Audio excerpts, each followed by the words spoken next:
আল্লাহ আমার সৃষ্টিকর্তা, আল্লাহ আমার সবার কাছে প্রিয় যিনি তিনি আমার রব। দুনিয়া করব সবাই আল্লাহর ইবাদত, দুনিয়া করব সবাই আল্লাহর ইবাদত।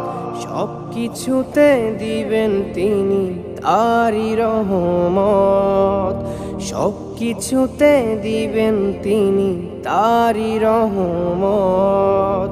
আল্লাহ আমার সৃষ্টিকর্তা, আল্লাহ আমার সবার কাছে প্রিয় যিনি তিনি আমার রব। আল্লাহ আমার সৃষ্টিকর্তা, আল্লাহ আমার সবার কাছে প্রিয় যিনি